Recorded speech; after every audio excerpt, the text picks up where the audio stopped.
Hi ನಮಸ್ಕಾರ ಎಲ್ಲರೂ ನನ್ನ ಚಾನಲ್ಗೆ ಸ್ವಾಗತ. ಪರ್ಫೆಕ್ಟಾಗಿ ಸ್ವಲ್ಪನೂ ತಪ್ಪದೆ ಯಾವ ರೀತಿ ದಾವಣಗೆರೆ ದೋಸೆ ಮಾಡ್ಕೋದಂತ ನೋಡ್ಕೋಣ. ಸ್ವಲ್ಪನೂ ತಪ್ಪದೆ ಹೋಟೆಲ್ ಗತೆನೇ ಟೇಸ್ಟ್ ಆಗುವಂಥದ್ದು ಕಮ್ಮಿ ಇಂಗ್ರೀಡಿಯೆಂಟ್ಸ್ ಯೂಸ್ ಮಾಡಿ ಆದ್ರೂ ಅದರ ರುಚಿ ಡಬಲ್ ಇರುತ್ತೆ. ನನಗನ್ಸುತ್ತೆ ಇಷ್ಟು ಕಮ್ಮಿ ಇಂಗ್ರೀಡಿಯೆಂಟ್ಸ್ ಯೂಸ್ ಮಾಡಿ ಅದರ ಡಬಲ್ ರುಚಿಕರವಾಗಿ ಆಗಬೇಕಂದ್ರೆ ಇದು ದಾವಣಗೆರೆ ಬೆಣ್ಣೆ ದೋಸೆನೇ. ದೂರ ಇದ್ದವ್ರ ಅಲ್ಲಿ ಹೋಗಿ ಟೇಸ್ಟ್ ತೊಗೊಳ್ಳೋ ತನಕ ಈ ಮನ್ಯಾಗನ ರುಚಿಯಾಗಿ ಮಾಡ್ಕೊಂಡು ತಿನ್ನಬೇಕು. ಒಂದು ಬಾಂಡಿ ಒಳಗೆ 4 ವಾಟಿ ಅಕ್ಕಿ ಹಾಕ್ಕೊಂಡಿದ್ದೀನಿ. ದೋಸೆ ಅಕ್ಕಿ ಅಂತ ಮಾರ್ಕೆಟ್ ಒಳಗೆ ಸಿಗ್ತಾವೆ, ಬಟ್ ನಾನು ಇಲ್ಲಿ ರೇಷನ್ ಅಕ್ಕಿನ ವಾಪರಿಸಿದ್ದೀನಿ. ಇದನ್ನೊಂದು 2-3 ಸಲ ಸ್ವಚ್ಛಾಗಿ ತೊಳೆದು ಪೂರ್ತಿ ನೀರು ವೈಟ್ ಬರೋ ತನಕ ನೀರು ಹಾಕ್ಕೊಂಡು ನೆನೆಯಾಕಿಡಬೇಕು. ರೇಷನ್ ಅಕ್ಕಿ ಅಥವಾ ಬೇರೆ ಅಕ್ಕಿ ಸ್ವಲ್ಪ ಹೊಲಸಿರ್ತಾವಲ್ಲ, ಅದಕ್ಕೆ ಸ್ವಲ್ಪ ಕ್ಲೀನಾಗಿ ತೊಳ್ಕೊಬೇಕು. ಇನ್ನೊಂದು ಬಾಂಡಿ ಒಳಗೆ ಅದೇ ಮೆಜರ್ಮೆಂಟ್ ತೊಗೊಂಡು 1 ವಾಟಿ ನಾನು ಈ ಕಡೆ ಉದ್ದಿನಬೇಳೆ ಹಾಕ್ಕೊಂಡು ಸ್ವಚ್ಛಾಗಿ ತೊಳೆದು ಅದ್ರೊಳಗನ 1-2 ಸ್ಪೂನ್ ಮೆಂತ್ಯ ಹಾಕಿ ಅವನು ಕ್ಲೀನಾಗಿ ತೊಳ್ಕೊಂಡು ನೀರೊಳಗೆ ನೆನೆ ಹಾಕ್ಕೋಬೇಕ್ರಿ. ಇವೆಲ್ಲನ 7 ಅಥವಾ 8 ತಾಸು ಮೇಲೆ ಮುಚ್ಚಿ ನೆನೆ ಹಾಕಿಸ್ಬೇಕು. ಇದು ನಾಳೆ ಬೆಳಗ್ಗೆ ನಾವು ನಾಷ್ಟಕ್ಕೆ ಮಾಡ್ಬೇಕಂತಂದ್ರೆ ಇವತ್ತು ಬೆಳಗ್ಗೆನ ನೆನೆ ಹಾಕಿರ್ಬೇಕು. ಆಮೇಲೆ ಸಾಯಂಕಾಲ ಎಲ್ಲ ನೆನೆದಿದ್ದಾಯ್ತಂದ್ರೆ ಮಿಕ್ಸಿ ಜಾರ್ ಒಳಗೆ ಅಕ್ಕಿ ಉದ್ದಿನಬೇಳೆ ಹಾಕ್ಕೊಂಡು ರುಬ್ಕೋಬೇಕು. ರುಬ್ಬುವಾಗ ಸ್ವಲ್ಪ ಚುನ್ಮರಿ ಮತ್ತು ಮೈದಾ ಹಾಕಬೇಕ್ರಿ. ಒಂದು 4 ಅಥವಾ 5 ವಾಟಿ ನಾವು ನೆನೆ ಹಾಕಿದ್ವಿ ಅಂದರೆ ಒಂದು 3 ಸ್ಪೂನ್ ಅಟ್ಟ ಮೈದಾ ಹಾಕ್ಕೋಬೇಕು. ಎಲ್ಲನ ಪೂರ್ತಿ ಸಾಫ್ಟ್ ಆಗೋವರೆಗೆ ರುಬ್ಕೋಬೇಕ್ರಿ. ಮೈದಾ ಹಾಕಿದ್ರಿಂದ ಸಾಫ್ಟೂ ಬರ್ತಾವೆ, ಸ್ವಲ್ಪ ಜಿಗಿಟೂ ಆಗಿರ್ತಾವೆ. ಆಮೇಲೆ ಚುನ್ಮರಿ ಹಾಕಿದ್ರಿಂದ ಕುರ್ಕುರಿತೂ ಆಕ್ಕಾವ. ನಿಮಗೆ ದಾವಣಗೆರೆ ಬೆಣ್ಣೆ ದೋಸೆ ನೋಡಿರ್ಬೇಕು, ಕುರ್ಕುರೂ ಇರ್ತಾವೆ, ಸಾಫ್ಟೂ ಇರ್ತಾವೆ. ರಾತ್ರಿ ಮ್ಯಾಲೆ ಮುಚ್ಚಿಟ್ಟಿದ್ದೆ ಎಷ್ಟು ಚಂದ ಉಬ್ಕೊಂಡು ಬಂದಿದ್ದೆ ನೋಡಿರಿ. ದೋಸೆಗೆ ಯೂಸ್ ಮಾಡುವಂಥ ಮಸಾಲೆ ಮಾಡ್ಕೋಣ. ಇಲ್ಲಿ ನಾನು ಗುಂಟೂರು ಮೆಣಸಿಕಾಯಿ ಆಮೇಲೆ ಬೆಳಗ್ಗೆ ಮೆಣಸಿಕಾಯಿ ಅರ್ಧ ತೊಗೊಂಡಿದ್ದೀನಿ ರೀ. ಸ್ವಲ್ಪ ಖಾರ ಕಮ್ಮಿ ಬೇಕಾಗಿತ್ತಂದ್ರೆ ಗುಂಟೂರು ಮೆಣಸಿಕಾಯಿ ಸ್ವಲ್ಪ ಕಡಿಮೆ ಯೂಸ್ ಮಾಡ್ಬೋದು. ಆಮೇಲೆ ಇದ್ರೊಳಗೆ ಸ್ವಲ್ಪ ಜೀರಿಗೆ, ಹಳ್ಳು ಉಪ್ಪು, ಆಮೇಲೆ ಒಂದು 2 ಅಥವಾ 3 ಏಲಕ್ಕಿ ಹಾಕಿ ನುಣ್ಣಗೆ ರುಬ್ಕೋಬೇಕ್ರಿ. ಪೌಡ್ರ್ ಗತೆ ಸ್ವಲ್ಪ ಸಣ್ಣ ಆಯ್ತಂದ್ರೆ ಆಮೇಲೆ ಇದ್ರೊಳಗೆ ಒಂದು ಸ್ವಲ್ಪ ನೀರು ಹಾಕ್ಕೊಂಡು ಚಲೋ ತಂಗೆ ಪೂರ್ತಿಯಾಗಿ ಸಣ್ಣ ಆಗುವಂಗೆ ರುಬ್ಕೋಬೇಕ್ರಿ. ಅಂದರೆ ಒಂದು ಬೀಜನೂ ಕಾಣಬಾರ್ದು, ಆ ರೀತಿ ಸಣ್ಣ ಮಾಡ್ಕೋಬೇಕು. ಮಸಾಲೆ ರೆಡಿ ಆಯ್ತು ನೋಡಿರಿ. ಈಗ ನಾವು ಈ ಕಡೆ ಆಲೂಗಡ್ಡೆ ಪಲ್ಯ ಅಂದರೆ ಬಟಾಟೆ ಭಾಜಿ ಮಾಡ್ಕೊಳ್ಳೋಣ. ಅದಕ್ಕೆ ಮೊದಲು ಸ್ವಲ್ಪ ಉದ್ದಗಾಗಿ ಉಳ್ಳಾಗಡ್ಡಿ ಕಟ್ ಮಾಡ್ಕೊಂಡ್ರಿ. ಆಮೇಲೆ ಒಂದು ಬಾಂಡಿ ಒಳಗೆ ನೀರು ಕಾಸಕ್ಕೆ ಇಟ್ಕೊಂಡು ಅದ್ರಾಗ ಉಳ್ಳಾಗಡ್ಡಿ ಎಲ್ಲ ಹಾಕೋಬೇಕು. ಅದ್ರಾಗ ಒಂದು ಸ್ವಲ್ಪ ಉಪ್ಪು ಹಾಕ್ಬೇಕು, ಮೊಟ್ಟೆ ಉಪ್ಪು ಹಾಕ್ಬೇಕು. ಆಮೇಲೆ ಅದ್ರಾಗ ಒಂದು ಸ್ವಲ್ಪ ಮೆಣಸಿಕಾಯಿ ಹಾಕ್ಕೊಳ್ಳೋದು. ಇದೆಲ್ಲನೂ ಚಲೋ ತಂಗೆ ಕುದಿಸ್ಕೋಬೇಕ್ರಿ. ಅಂದ್ರೆ ಉಪ್ಪು ಹಾಕಿದ್ರಿಂದ ನಮ್ಮ ಉಳ್ಳಾಗಡ್ಡಿದ ಕಲರ್ ಎಲ್ಲ ಕಡಿಮೆ ಆಗಿ ಅದು ವೈಟ್ ಬರ್ತದೆ. ಅಂದರೆ ನಮ್ಮ ಬಟಾಟೆ ಪಲ್ಯ ಮಾಡ್ತೇವಲ್ಲ ಅದಕ್ಕೆ ವೈಟ್ ಪಲ್ಯ ಇರ್ತದಲ್ಲ, ಆ ರೀತಿ ಟೆಕ್ಸ್ಚರ್ ಬರಬೇಕಾದ್ರೆ ಸ್ವಲ್ಪ ಕುದಿಸ್ಕೋಬೇಕು. ಆಮೇಲೆ ಹಸಿಪನೂ ಇದ್ರದ್ದು ಹೋಗಿಬಿರ್ಬೇಕು ನೋಡಿರಿ. ಇಷ್ಟು ಕುದಿಸ್ಕೊಂಡು ತಗೊಂಡೇನಿ.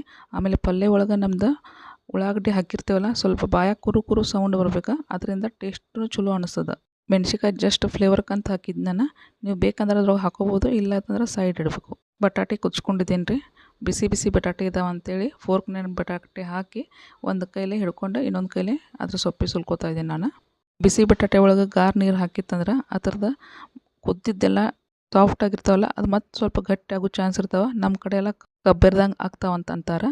ಸೊ ಅದಕ್ಕಾಗಿ ಈ ರೀತಿ ನಾನು ಯಾವಾಗೂ ಬಟಾಟೆ ಸುಲ್ಕೋಬೇಕಾಗಿತ್ತಂದ್ರೆ ಹಿಂಗೆ ಸುಲ್ಕೋತೀನಿ ನೋಡಿರಿ. ಅದು ಫೋರ್ಕ್ಲೇನ ನಾನು ಬಟಾಟೆ ಎಲ್ಲ ಫುಲ್ ಸ್ಮ್ಯಾಶ್ ಮಾಡ್ತಾಯಿದ್ದೀನಿ. ಒಂದೂ ಗಂಟು ಇರಬಾರ್ದು, ಆ ರೀತಿ ಫುಲ್ ಸ್ಮ್ಯಾಶ್ ಮಾಡ್ಕೋಬೇಕು. ಪೂರ್ತಿ ಆರಾದ ಬಳಿಕ ನಿಮ್ಮ ಕೈಲಿ ಆದ್ರೂ ಕಲಿಸ್ಕೋಬೋದ್ರಿ. ಅದನ್ನ ಕುದಿಸ್ಕೊಂಡಿದ್ದು ಉಳ್ಳಾಗಡ್ಡಿ ಎಲ್ಲ ಗಾರಾಗ್ಯದ. ಅದ್ರೊಳಗಿಂದ ಎಲ್ಲ ಮೆಣಸಿಕಾಯಿ ತೊಗೊಳತ್ತೇನೆ ರೀ. ನಾನು ಒಂದು ಮೆಣಸಿಕಾಯಿ ಹಾಕಿಲ್ಲ. ನಿಮಗೆ ಸ್ವಲ್ಪನೂ ಖಾರ ಬೇಕಾಗಿತ್ತಂದ್ರೆ 1 ಅಥವಾ 2 ಮೆಣಸಿಕಾಯಿ ಹಾಕೋರಿ. ಖರೆ ಮೆಣಸಿಕಾಯಿ ಹಾಕಲ್ದನ ಮಾಡ್ರೆ ಭಾಳ ರುಚಿ ಆಕೈತಿ. ಇದ್ರೊಳಗೆ ನಾವು ಮಾಡಿದ ಮಸಾಲೆನೂ ಖಾರ ಇರ್ತದೆ. ಆಮೇಲೆ ಚಟ್ನಿನೂ ಸ್ವಲ್ಪ ಖಾರ ಮಾಡಿತ್ತಂದ್ರೆ ಬಟಾಟೆ ಪಲ್ಯಕ್ಕೆ ಖಾರ ಇಲ್ಲಾಗಿತ್ತಂದ್ರೂ ಟೇಸ್ಟಿ ಡಬಲ್ ಬರ್ತದೆ. ನಮ್ಮ ಕರ್ನಾಟಕ ಮಂದಿ ಅಂತೂ ಪ್ರತಿಯೊಬ್ಬರೆಲ್ಲ ದಾವಣಗೆರೆ ಹೋದಾಗ ದಾವಣಗೆರೆ ಬೆಣ್ಣೆ ದೋಸೆ ಟೇಸ್ಟ್ ಅಂತೂ ಮಾಡಿರ್ಬೇಕು. ಬಟ್ ಪ್ರತಿಯೊಬ್ಬರಿಗೆ ಅದೇ ಊರಾಗಿದ್ದವ್ರಿಗಂತೂ ಪ್ರತಿ ಸಲ ನಾವು ಹೆಂಗೋ ಹೋಗಿ ತಿಂತಾರೆ. ಬಟ್ ಬೇರೆ ಊರಿಗಿದ್ದವ್ರಂತೂ ನಮಗೆ ಹೋಗಿ ತಿನ್ನೋಕ್ಕಂತೂ ಆಗಂಗಿಲ್ಲಲ್ಲ. ಅದಕ್ಕೆ ಅಲ್ಲಿ ಹೋಗುವವರೆಗೂ ಅಂತೂ ನಮಗೆ ಬೇಕಾಗಿತ್ತಂದ್ರೆ ಈ ರೀತಿ ನಾವು ಮನ್ಯಾಗ ಮಾಡ್ಕೊಂಡು ಅದ್ರ ರುಚಿ ನೋಡ್ಕೋಬೋದು. ಬಟಾಟೆ, ಉಳ್ಳಾಗಡ್ಡಿ ಮತ್ತು ಸ್ವಲ್ಪ ಉಪ್ಪು ಹಾಕಿ ಚಲೋ ತಂಗೆ ಮಿಕ್ಸ್ ಮಾಡಿ ಆಯ್ತು ರೀ. ಅದು ನಮ್ಮ ಪಲ್ಯ ರೆಡಿ ಆಯ್ತು. ಕೊಬ್ಬರಿ ಚಟ್ನಿ ಮಾಡ್ಕೊಂಡ್ರಿ. ಹಸಿ ಕೊಬ್ಬರಿ ತೊಗೊಂಡಿದ್ದೀನಿ. ಆಮೇಲೆ ಎಣ್ಣೆ ಒಳಗೆ ಮೆಣಸಿಕಾಯಿ ಫ್ರೈ ಮಾಡ್ಕೊಂಡಿದ್ದೀನಿ. ಎಣ್ಣೆ ಒಳಗೆ ಸ್ವಲ್ಪ ಫ್ರೈ ಮಾಡಿ ಹಾಕಿದ್ಬೇಕು. ಆ್ಯಸಿಡಿಟಿನೂ ಆಗಂಗಿಲ್ಲ. ಆಮೇಲೆ ಎದೆ ಒಳಗೆ ಉರಿತದಲ್ಲ ತಿಂದ್ಬೇಕು, ಹಂಗೂ ಆಗೋದಿಲ್ಲ. ಚಟ್ನಿನೂ ಭಾಳ ರುಚಿ ಬರ್ತದೆ. ಸ್ವಲ್ಪ ಅದ್ರಕ್ಕೆ ಹಳ್ಳು ಉಪ್ಪು ಹಾಕಬೇಕ್ರಿ. ಆಮೇಲೆ 1-2 ಏಲಕ್ಕಿ ಹಾಕ್ಕೊಳ್ಳೋದು. ಇವಷ್ಟು ಇಂಗ್ರೀಡಿಯೆಂಟ್ಸ್ ಇದ್ರೊಳಗೆ ಹಾಕಿ ನಾವು ಚಲೋ ತಂಗೆ ಪೇಸ್ಟ್ ಮಾಡ್ಕೊಳ್ಳೋದ್ರಿ. ಜಾಸ್ತಿ ಸಣ್ಣನೂ ಮಾಡ್ಕೊಳ್ಳೋದಿಲ್ಲ, ಜಾಸ್ತಿ ಮೊಟ್ಟೆನೂ ಮಾಡ್ಕೊಳ್ಳೋದಿಲ್ಲ. ಸ್ವಲ್ಪ ಹಿಂಗೆ ಫಸ್ಟ್ಗೆ ತರಿಯಾಗಿ ರುಬ್ಕೋಬೇಕು ರೀ. ಆಮೇಲೆ ಸ್ವಲ್ಪ ಜಾಸ್ತಿ ನೀರು ಹಾಕ್ಕೊಂಡು ರುಬ್ಕೋಬೇಕು. ಆಮೇಲೆ ಇದು ಚಟ್ನಿ ನೀವು ಟೇಸ್ಟ್ ಮಾಡಿರ್ಬೇಕು. ಜಾಸ್ತಿ ಸಣ್ಣನೂ ಇರೋದಿಲ್ಲ, ಜಾಸ್ತಿ ಮೊಟ್ಟೆನೂ ಇರೋದಿಲ್ಲ. ಸ್ವಲ್ಪ ಬಾಯಿಗೆ ಸಿಗ್ಬೇಕು ಹಂಗೆ ಆ ರೀತಿ ಇದನ್ನು ಪೇಸ್ಟ್ ಮಾಡ್ಕೋಬೇಕು ರೀ. ಈ ಚಟ್ನಿ ಮಾಡೋದು ಇಷ್ಟು ಸಿಂಪಲ್ ಅದ ರೀ. ಇಷ್ಟು ಸಿಂಪಲ್ ಇದ್ರೂ ಇಷ್ಟು ಟೇಸ್ಟ್ ಬರ್ತದೆ ಅಂತೇಳಿ ನಾನು ಮಾಡೋ ತನಕ ನನಗೆ ಗೊತ್ತೇ ಇರೋಕ್ಕಿಲ್ಲ ರೀ. ಯಾಕಂದ್ರೆ ನಾನು ಹೊರಗೆ ತಂದಿದ್ದೆ, ಬಟ್ ನನಗೆ ಅನಿಸುತ್ತೆ ಏನೂ ಇದ್ರೊಳಗೆ ಕಾಣಿಸಂಗಿಲ್ಲ, ಅಂದ್ರೂ ಇಷ್ಟು ಟೇಸ್ಟಿ ಹೆಂಗೆ ಆಕೈತೆ ಅಂತ ನನಗೆ ಅವಾಗ ವಿಚಿತ್ರ ಅನಿಸ್ತದೆ. ಬಟ್ ನಾನು ಯಾವಾಗ ಮನೆಯಾಗ ಮಾಡ್ಕೊಂಡಿದ್ದಿಲ್ಲ, ಅವಾಗ ಗೊತ್ತಾಯ್ತು. ಬಟಾಟೆ ಪಲ್ಯ, ಕೊಬ್ಬರಿ ಚಟ್ನಿ, ಆಮೇಲೆ ದೋಸೆಗೆ ಹಾಕೋದು ಕೆಂಪು ಚಟ್ನಿ ಎಲ್ಲ ರೆಡಿ ಆಗಿತ್ತು ನೋಡಿರಿ. ಇಷ್ಟು ಈಸಿ, ಇಷ್ಟು ಕಮ್ಮಿ ಇಂಗ್ರೀಡಿಯೆಂಟ್ಸ್ದಾಗ ರೆಸಿಪಿ ಇಷ್ಟು ಚಲೋ ಆಕೈತಂತ ಇದು ಫಸ್ಟ್ ಟೈಮ್ ನನಗೆ ಗೊತ್ತಾಯ್ತು. ದಾವಣಗೆರೆ ಬೆಣ್ಣೆ ದೋಸೆ ಅಂದ್ರೆ ಎಲ್ಲರಿಗೂ ಬಾಯಿ ನೀರು ಬಿಡ್ತಾವೆ. ಬಟ್ ಮಾಡೋಕೆ ಇಷ್ಟು ಸಿಂಪಲ್ ಈಸಿ ಇದೆ, ಯಾರನ್ನು ಮಾಡ್ಬೋದು. ಗ್ಯಾಸ್ ಮೇಲೆ ದೋಸೆ ತವೆ ಇಟ್ಕೊಂಡೇ ಬಿಸಿ ಮಾಡ್ಕೊಂಡು ಅದ್ರಾಗ ಸ್ವಲ್ಪ ಎಣ್ಣೆ ಹಚ್ಬೇಕು ರೀ. ಮೊದಲು ಎಣ್ಣೆ ಹಚ್ಕೊಂಡು ನೀರು ಸಿಡ್ಸ್ಕೋಬೇಕು. ಆಮೇಲೆ ಹಂಗಾಯ್ತಂದ್ರೆ ದೋಸೆ ಮಾಡೋಕೆ ತವ ರೆಡಿ ಆಯ್ತು ಅಂತ ತಿಳ್ಕೊಬೇಕು. ಆಮೇಲೆ ನಾನು ಇದಕ್ಕೆ ಇಲ್ಲಿ ಒಂದು 2-3 ವೆರೈಟಿ ನಾನು ನಿಮ್ಗೆ ದೋಸೆ ಮಾಡೋದು ತೋರಿಸ್ತಾಯಿದ್ದೀನಿ. ಇದು ಫಸ್ಟ್ ಸ್ವಲ್ಪ ದಪ್ಪ ಹಾಕಿದ್ದೀನಿ.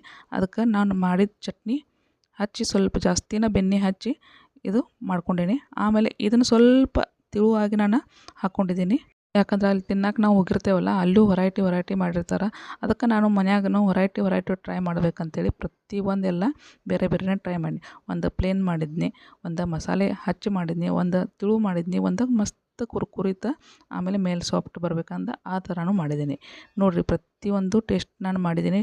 ನೀವೂ ನಿಮ್ಗೆ ಇಷ್ಟ ಆಗಿತ್ತಂದ್ರೆ ಪ್ರತಿಯೊಂದು ಇದೇ ಥರ ಪ್ರತಿಯೊಬ್ಬರಿಗೆ ಎಲ್ಲ ಟೈಪ್ ಮಾಡಿ ಟೇಸ್ಟ್ ಕೊಡಿರಿ. ದೋಸೆ ಎಷ್ಟು ಚಂದ ಚಲೋ ತಂಗೆ ರೆಡಿ ಆಯ್ತು ನೋಡಿರಿ. ಸ್ವಲ್ಪ ಜಾಸ್ತಿನ ಬೆಣ್ಣೆ ಹಚ್ಬೇಕು, ಯಾಕಂದರೆ ಇದ್ರ ಹೆಸರನ್ನ ಬೆಣ್ಣೆ ದೋಸೆ ಐತಿ. ಇಲ್ಲಿ ಒಂದು ಸೆಕೆಂಡ್ ಒನ್ ನಮ್ದು ರೆಡಿ ಆಯ್ತು. ಆಮೇಲೆ ಇದು ಥರ್ಡ್ ಒನ್ ಹಾಕ್ತಾಯಿದ್ದೇನೆ ನೋಡಿರಿ. ಇದು ಪ್ಲೇನ್ ದೋಸೆ, ಅಂದರೆ ಹುಡುಗರಿಗೆ ಸ್ವಲ್ಪ ಖಾರ ಕಮ್ಮಿ ಇಷ್ಟ ಆಕೈತಲ್ಲ ರೀ, ಖಾರನ ತಿನ್ನೋಂಗಿಲ್ಲ ಅಂಥ ಹುಡುಗರಿಗೆ ಮೇಲೆ ಚಟ್ನಿ ಹಚ್ಚೋಂಗಿಲ್ಲ. ಜಸ್ಟ್ ಹಾಗೆ ದೋಸೆ ಆಮೇಲೆ ಬೆಣ್ಣೆ ಹಚ್ಚಿ ಚಲೋ ತಂಗೆ ಎರಡೂ ಕಡೆ ಬೇಯಿಸ್ಕೊಂಡು ಹುಡುಗರಿಗೆ ಕೊಟ್ಟಿದ್ರೆ ಹುಡುಗರನ್ನು ಭಾಳ ಖುಷಿಯಾಗಿ ತಿಂತಾವೆ. ನಿಮಗೆ ಈ ರೆಸಿಪಿ ಸೇರಿತ್ತಂದ್ರೆ ನಕ್ಕಿ ಲೈಕ್ ಮಾಡಿರಿ. ಆಮೇಲೆ ಯಾರು ಚಾನೆಲ್ಗೆ ಹೊಸವ್ರು ಇದ್ರಂದ್ರೆ ಲೈಕ್ ಮಾಡಿರಿ, ಸಬ್ಸ್ಕ್ರೈಬು ಮಾಡಿರಿ. ಆಮೇಲೆ ಮತ್ತು ಯಾವ ರೆಸಿಪಿ ನಮ್ಮ ಸೈಡ್ ಬೇಕಾಗಿತ್ತಂದ್ರೆ ಹೇಳಿರಿ. ನಾನು ಮಹಾರಾಷ್ಟ್ರ ಮತ್ತು ಕರ್ನಾಟಕ ಎರಡೂ ಮಿಕ್ಸ್ ರೆಸಿಪಿನ ನಿಮಗೆ ಹೇಳ್ಕೊಡ್ತೇನೆ ರೀ. ಯಾಕಂದ್ರೆ ನಾನು ಇರೋದು ಕರ್ನಾಟಕದಾಗ, ಬಟ್ ನಂದು ಎಲ್ಲ ಹುಟ್ಟು ಬೆಳೆದೆಲ್ಲ ನನಗೆ ಮಹಾರಾಷ್ಟ್ರನಾಗ ಆಗೈತಿ. ಹೀಗಾಗಿ ಎರಡೂ ಕಡೆ ನನಗೆ ರೆಸಿಪಿ ಬರ್ತಾವೆ. ಆ ರೆಸಿಪಿ ನಿಮ್ಮ ಮುಂದೆ ನಾನು ಶೇರ್ ಮಾಡ್ಬೇಕಂತ ನಂಗೆ ಭಾಳ ಆಸೆ ಇದೆ. ನಿಮ್ಗೆ ಯಾವ್ದು ಬೇಕಂತ ಹೇಳಿರಿ, ನಾನು ಎಲ್ಲ ಥರ ರೆಸಿಪಿ ನಿಮಗೆ ಶೇರ್ ಮಾಡ್ತೇನೆ ರೀ. ನನಗಂತೂ ಭಾಳ ಖುಷಿ ಇದೆ ರೀ, ಎರಡೂ ಕಡೆ ಇದೇನೆ ಅಂತೇಳಿ. ಯಾಕೆ ಆ ಕಡೆದು ರೆಸಿಪಿನೂ ಬರ್ತಾವೆ, ಈ ಕಡೆ ರೆಸಿಪಿನೂ ಬರ್ತಾವೆ. ನೋಡಿರಿ, ತಿನ್ನೋಕೆ ದೋಸೆ ರೆಡಿ ಆಯ್ತು. ಕುರ್ಕುರಿ ಮಸ್ತ್ ಟೇಸ್ಟಿಯಾಗಿ ದೋಸೆ ರೆಡಿ ಆಯ್ತು. ವೈಟ್ ಪಲ್ಯ, ವೈಟ್ ಚಟ್ನಿ, ಆಮೇಲೆ ಮಸ್ತ್ ಕುರು ಆಗಿದ್ದ ನಮ್ದು ದಾವಣಗೆರೆ ಬೆಣ್ಣೆ ದೋಸೆ. ಸೊ ಇದು ನಿಮ್ಗೆ ಇಷ್ಟ ಆಗಿತ್ತಂದ್ರೆ ಮಾಡಿರಿ. ಒಂದು ಸಲ ಈ ರೆಸಿಪಿ ನೀವು ಟ್ರೈ ಮಾಡಿದ್ರಂದ್ರೆ ನನಗೆ ನಕ್ಕಿ ಹೇಳ್ತೀರಿ. ನಿಮ್ಗೆ ಇಷ್ಟ ಆಗಲಿಲ್ಲ ಅಂದ್ರೆ ನೀವು ಸಬ್ಸ್ಕ್ರೈಬ ಮಾಡೋಕ್ಕೆ ಹೋಗಬೇಡ್ರಿ. ಇಷ್ಟು ನನಗೆ ಇದ್ರ ಮೇಲೆ ಮಾಡಿ ತಿಂತಿದ್ದ ರೆಸಿಪಿ ಮೇಲೆ ಟ್ರಸ್ಟ್ ಅದ ರೀ. ಸೊ ನಿಮಗೂ ಖುಷಿ ಆಗಿತ್ತಂದ್ರೆ ಈ ಥರ ಒಂದು ಸ್ಮೈಲ್ ಕೊಡಿರಿ, ನನಗೊಂದು ಸಬ್ಸ್ಕ್ರೈಬ್ ಮಾಡಿರಿ. ನಿಮ್ಮ ಸಬ್ಸ್ಕ್ರೈಬ್ದಿಂದ ನಾವು ಒಂದು ಕಮೆಂಟನ್ನು ಮಾಡಿರಿ. ಕಮೆಂಟ್ ಮತ್ತು ಸಬ್ಸ್ಕ್ರೈಬ್ದಿಂದ ನಮ್ಗೆ ಇನ್ನೊಂದು ಸ್ವಲ್ಪ ಕೆಲಸ ಮಾಡಬೇಕಂತ ಪ್ರೋತ್ಸಾಹ ಸಿಗ್ತೈತಿ. ಈ ರೆಸಿಪಿ ಇಲ್ಲಿವರೆಗೆ ನೋಡಿದವರಿಗೆ ತುಂಬ ಧನ್ಯವಾದ. ಮತ್ತೆ ಸಿಗೋಣ ನೆಕ್ಸ್ಟ್ ರೆಸಿಪಿಯಲ್ಲಿ. ಬಾಯ್.